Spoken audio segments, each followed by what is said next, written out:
Hello friends, welcome to my channel.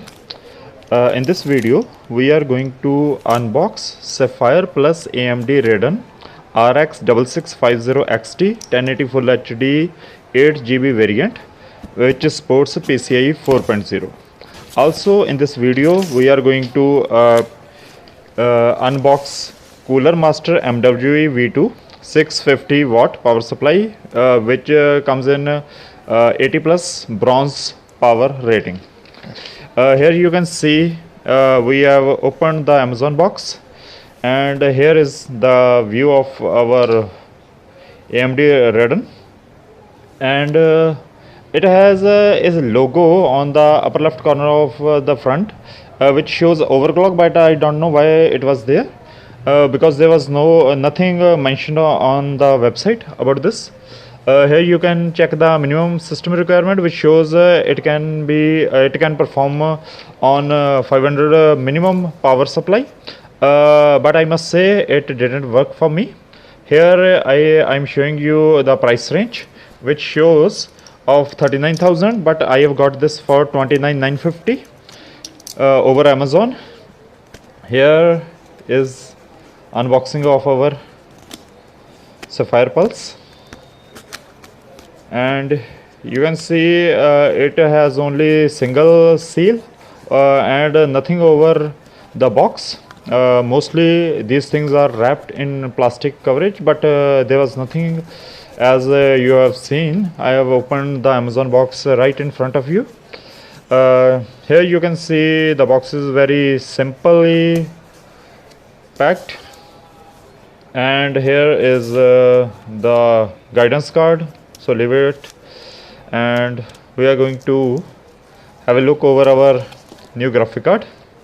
First we will check for anything else in this box. You can see there was no brackets or any CD, DVD or any kind of drivers or anything else. It contains only card, which is fine because normally we don't use those brackets very much, and neither of those cables or anything whatever comes with, normally these are of no use. So here we are going to have a look, our first look on this card, and here you can see it is built very sleek. You can see the fans are very easy to rotate, and heatsink is seems to be very much as described in the Amazon.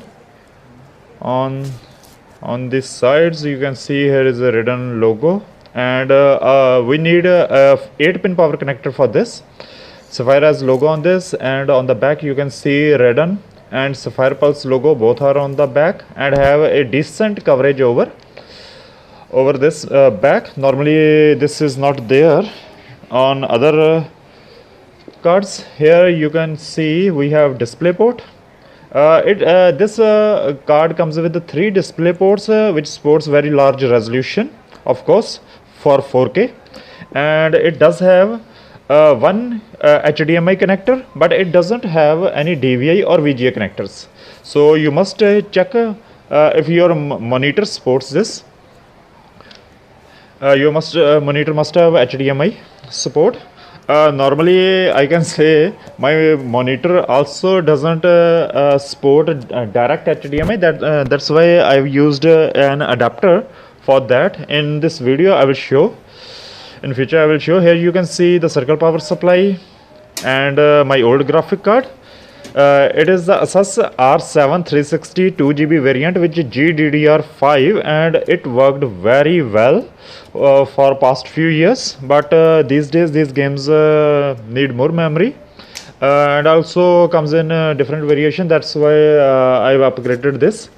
Normally I can say this graphic card, you can see, is one of the best graphic card that I have ever used. It works fine on circle power supply, which was 500 watt, and here you can see our new 8GB variant. I tried to remove these stickers as I thought it might be easy to lose them, but no, these are quite fixed. And you can see my motherboard chassis is not much supporting this, so I have to turn around a bit to fix the card over PCI X 16 slot. Here I have some issue because I'm using just single hand to fix this card over it. Before purchasing the MWE power supply from Cooler Master, I have tried the circle power supply just to check if this can support, as it had both 6+2 power connectors, so it can I tried to check if this can play this, it can handle this graphic card. But unfortunately this doesn't go well. In this video, after passage of some time, I will show that. But before that, as I was recording this, I tried to fix this power connector over this. Also, you can check the Cooler Master tower that I have installed over my CPU, my AMD processor. Here 8-pin connector was ready, so I tried to install this. And after fixing this, I've changed. After fixing this, you can see I've shown the hard drive, which is 1 terabyte of Western Digital in blue, and circle power supply, and I have two 8 GB RAMs, both from Corsair. Here I have installed the HDMI cable over my graphic card, and the other end was meant to be in my monitor, but as you can see, my monitor doesn't support HDMI. It have only two connectors, which are either VGA or DVI. So here is my adapter to change my HDMI to DVI. I have also purchased this adapter from Amazon. You can buy this also, but must check that it does support both sides to supply the power, because some are come with which can only be fixed to the graphic card but not to the monitor. They do not supply backwards, so you must check that before buying this one. I purchased earlier, and that didn't work for me, and then I have purchased again, which supports both sides data transfer. So finally I have fixed this HDMI to my DVI and DVI to my monitor, and monitor is also old one. It is a Samsung B2030 Sync Master, which worked fine for me, but it only supports 60 FPS maximum, so it is not very much good for gaming. Here we are on another video, and here we are unboxing our Cooler Master MWE V2 650 watt bronze 80 plus power supply, which also shows I bought this one from Amazon too. Here is the first look, and as you can see, it has about 9,000 pricing, but I have got this one for 5,400.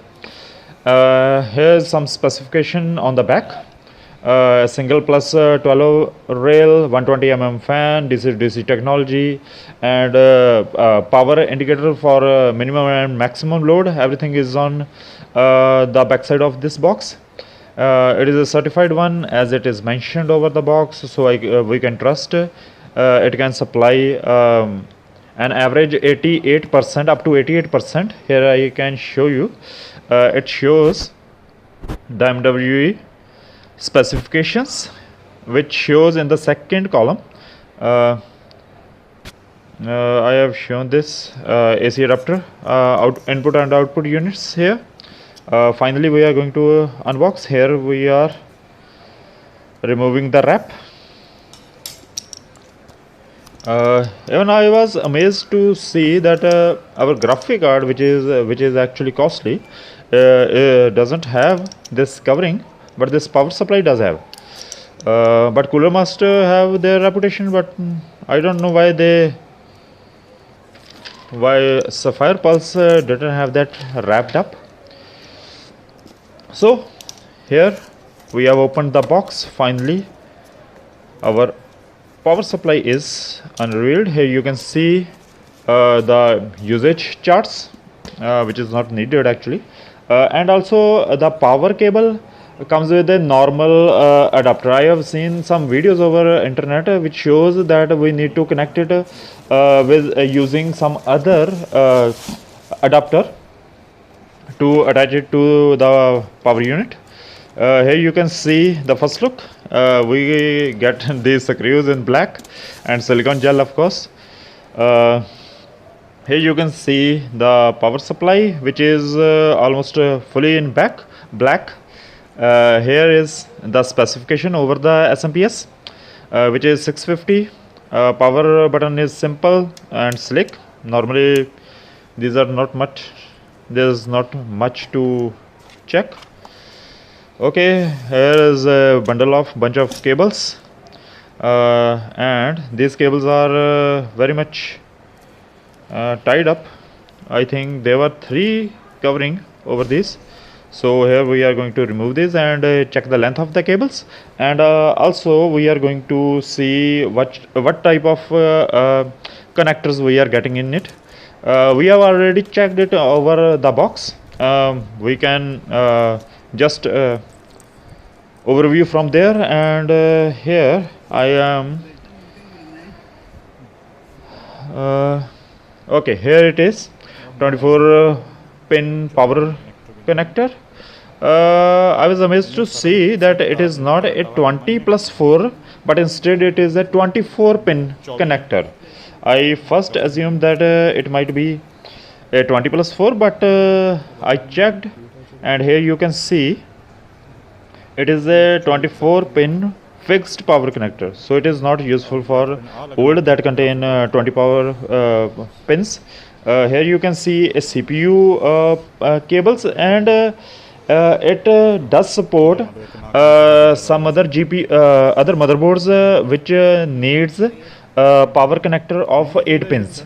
First I thought it is a PCIe, but it is here it is PCIe 1. Also I must mention that I didn't get it well why there were 4 PCIe connectors. Well, they can just fix 2 for max, and I've tried to connect these 6+2. I have tried to connect both 6 and 2 pins together, but they don't fix well. I've installed them on graphic card. That worked fine, but they have some issue, but I don't know why they didn't fix. Here you can see SATA port and old ports, like for connecting our powers, or you can see our our old hard drives, or you can say your fans, etc. Here you can see our PSU is power supply unit is fixed over my motherboard. Our old one is removed from here. All the cabling is done. I've installed this 8-pin power connector to our GPU. RAMs were there, both RAMs were there. Our well, everything was ready, and here you can see I've started this CPU, and my tower, my processor tower was blinking red. Here you can see Grand Theft Auto 5. Here I am showing you some specification. which was by default. When I started this, I didn't benchmark or anything. It was consuming only, I can say, about 23 to 25 of the 8 GB. Here we are going to view some, well, I can say map. Everything works smooth on this. I've tried playing for an hour or two, and it worked well.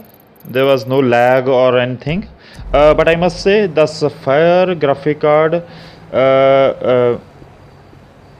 maybe have some glitch with Windows 10, or maybe some minor issues, or I can say I've installed I've installed its drivers, or can say the software from the AMD website for RX 6650 XT, and it does have some issue in the beginning.